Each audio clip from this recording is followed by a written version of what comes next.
Learning about my customers. I worked with my mentor, Scott, to generate a list of business types that might have an interest in having their name attached to a larger physics video contest for the spring. I called universities with engineering and physics departments, audio-video equipment companies, tutoring companies, and engineering firms. My tactic in reaching out to them was to sell them on what they would gain from being affiliated with the contest. However, the truth was that we were a pretty small operation and our website had very little traffic. I didn't have much to offer, but I was able to raise a few $1,000s and some audio-video equipment to give away as prizes.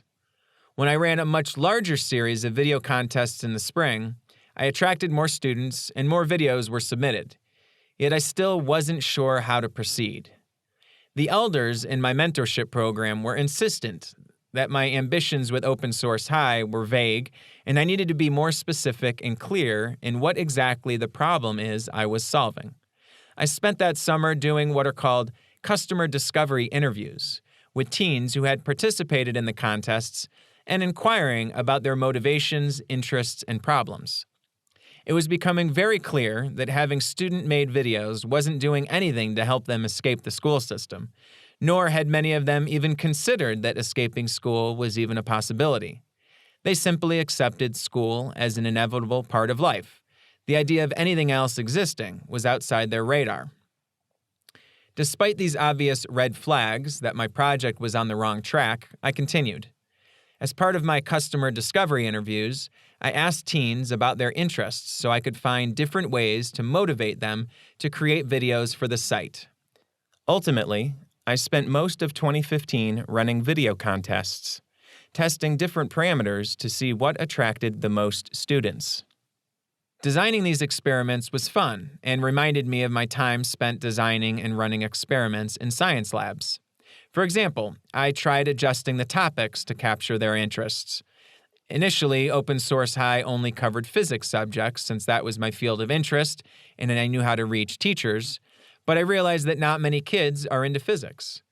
We ran contests covering a variety of subjects and ultimately found it is more important to let kids present on whatever subject they want rather than laying out subjects myself.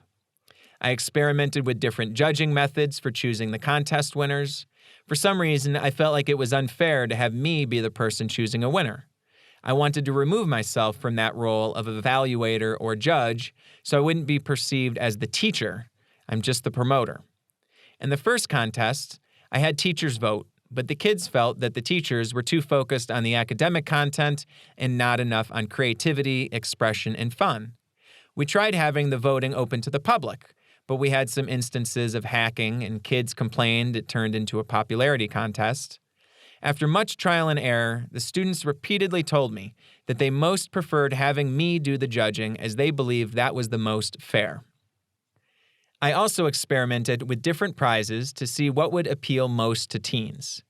In addition to giving cash prizes, we tried some non-cash prizes for category winners, such as a piece of artwork for the most creative video or a Bo Burnham comedy DVD for the funniest video. We also gave away audio-video equipment provided by sponsors for the best production. Though the prizes did seem to have a direct impact on getting more students, teens unanimously said they preferred cash prizes over anything else. This created a conflict with our sponsors, who felt that cash prizes were a bit crude. You can see there was a clear challenge of aligning the values and goals of sponsors and advertisers with those of the actual youth participants.